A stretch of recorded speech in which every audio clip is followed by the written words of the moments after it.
having a really successful mom was amazing, not just for me, but for my friends.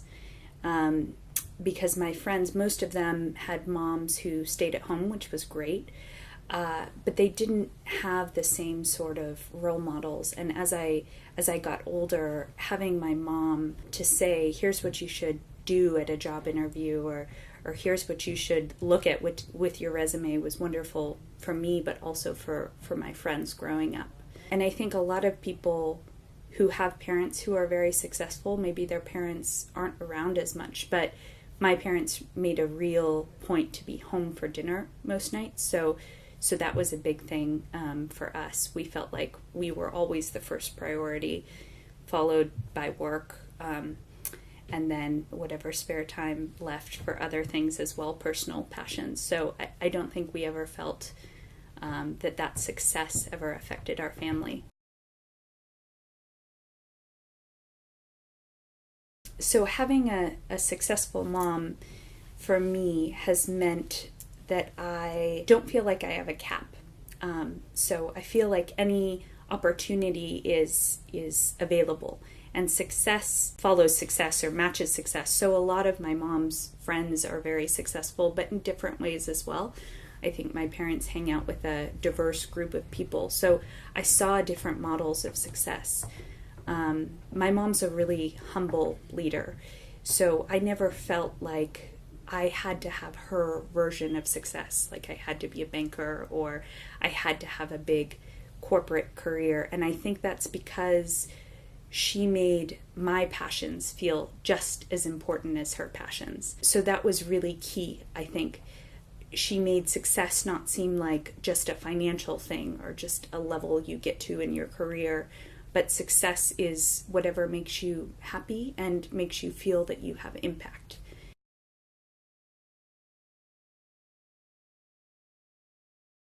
You know, it's interesting, the definition of success when you look at both your personal as well as your professional life. And in my case, I knew I always wanted to be a mother and was very blessed to have two tremendous children. But I also knew that I wanted a great career.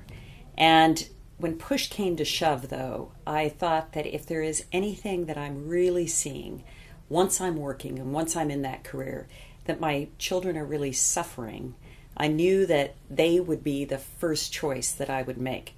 Now, luckily for me and for them, I think, because I tend to be a bit of a type A, could be a little over-controlling, they were thrilled that I was at the office and having an outlet to actually be able to be managing a lot of other people and not only them. So it worked out very, very well in our life. But I think at the end of the day, success to me was first my family and then my job, and I've been blessed that both worked out well.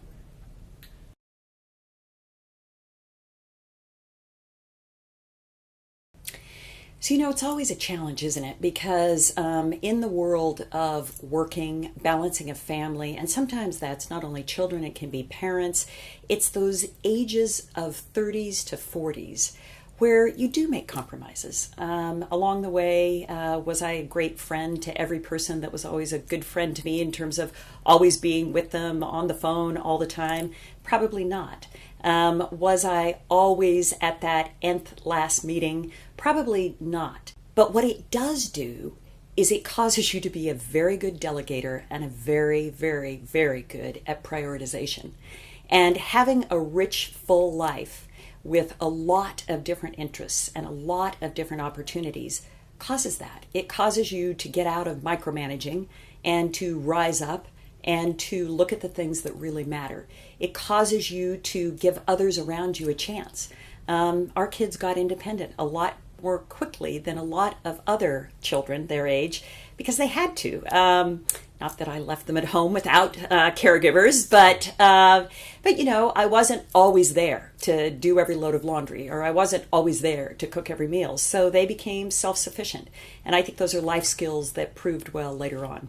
So yes, you always compromise, but I think that's not because you have both a family and you have both a career. I think in anything there's compromises, but I think the way that you deal with that is becoming very good at delegating and relying on others around you, and also prioritization.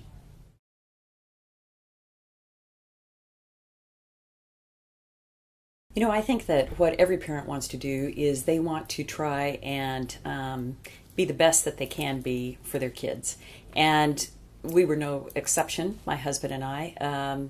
We wanted to really make sure at the end of the day that no matter what their interests were, no matter what life dealt them, that they were able to, one, be passionate about something.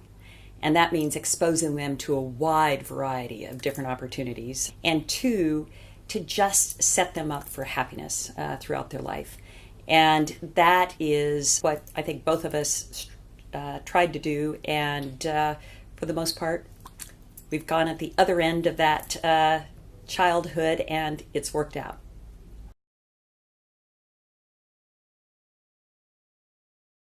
The most important thing is not quantity, it is quality of time. And it's when you're choosing to be with your children and you have that capability and you have that ability to be present and to be with them. And one of the things that I learned along the way is that there can be people who spend a lot more time with their children in a quantity of time, but not necessarily those quality moments that matter. So again, if there's one piece of advice I would give, it is really focus yourself on doing everything you can, no matter how long or short the period of time is, to be fully engaged and fully present with your children.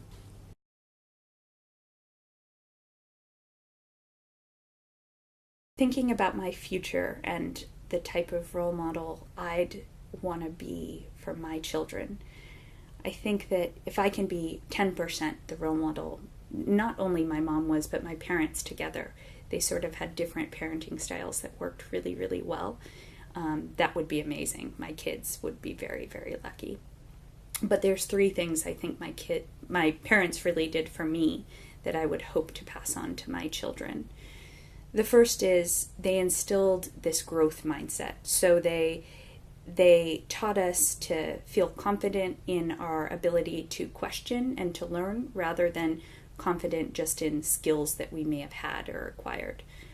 So that's the first thing I would hope to pass on. The second thing is confidence in and of itself. So I'm not sure how my parents did this so effectively, because they gave us a lot of praise, but they didn't make us feel big-headed, I don't think.